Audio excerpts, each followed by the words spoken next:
This is Akashvani. The news read by Anuja Kumar.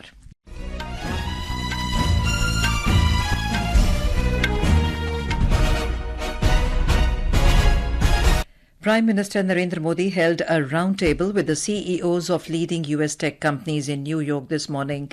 The Prime Minister said the 21st century is technology-driven and every sector is driven by technology. He emphasized that balance between technology and democracy is the need of the time. He added that the convergence of democratic values and technology is a guarantee to human welfare. The Prime Minister discussed initiatives to foster bilateral collaborations across various sectors. He said he feels good at the faith exhibited by the CEOs towards India and asked them to share their insights as it helps in forming new policies. Adobe Chairman and CEO Shantanu Narayan, Google CEO Sundar Pichai, IBM CEO Arvind Krishna, AMD Chair and CEO Lisa Su, and Moderna Chairman Norbert Afian were among the prominent people who attended the roundtable. Earlier during his address to a large gathering of Indian diaspora in New York, Mr. Modi coined the term American Indian Spirit as the new global AI force. The campaigning for the second phase of assembly elections in Jammu and Kashmir will end this evening. 26 assembly constituencies spread over 5 districts of the Union Territory will go to polls in this phase on the 25th of this month. These districts are Riyasi, Rajouri and Poonch in Jammu region and Srinagar and Badgam in the Kashmir Valley.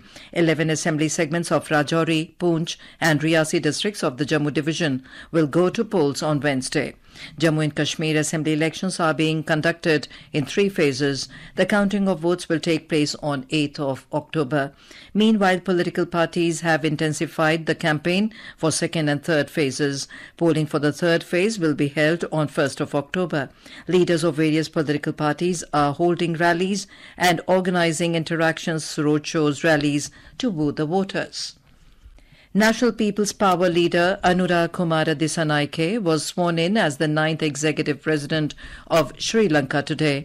The swearing-in ceremony took place at the Presidential Secretariat this morning. 55-year-old Mr. Disanayake's victory comes after a closely contested election against opposition leader Sajith Premadasa. The election extended into an unprecedented second round of vote counting, unseating the incumbent president Ranil Wickremesinghe. The Supreme Court has held that watching pornography involving children in private is violation of the POCSO Act and asked all courts across the country to not use the term child pornography in any judicial order or judgment. The Apex Court gave these directions today while setting aside a decision of the Madras High Court which had held that watching of adult videos involving children would not fall within the scope of the Protection of Children from Sexual Offences or POCSO Act.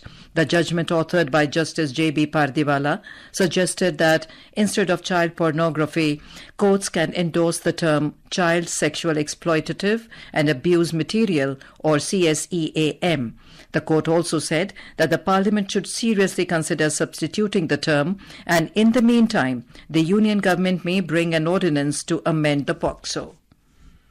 Haifa Day was celebrated today in New Delhi to honor the martyrs of the Battle of Haifa.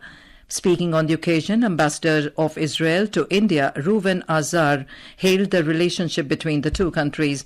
He praised how both the countries have repealed sovereignty and established democracies. The Indian soldiers who were part of World War I in 1918 from the British Indian Army fought the Battle of Haifa. The battle was a decisive victory for the Indian soldiers who defeated the Ottoman Empire and their German allies. The IMD has forecast heavy to very heavy rainfall in Konkan, Goa, Madhya Maharashtra and Marathwada today. It said heavy rainfall very likely over south and north interior Karnataka, coastal Karnataka, Kerala, Mahi, Yenem, Rayalaseema and Telangana today. BCCI Men's Selection Committee has announced the Indian squad for the second test against Bangladesh. The selection committee has confirmed that the squad remains unchanged for the second test. The match will be held in Kanpur starting from the 27th of this month. And that is the end of this news bulletin.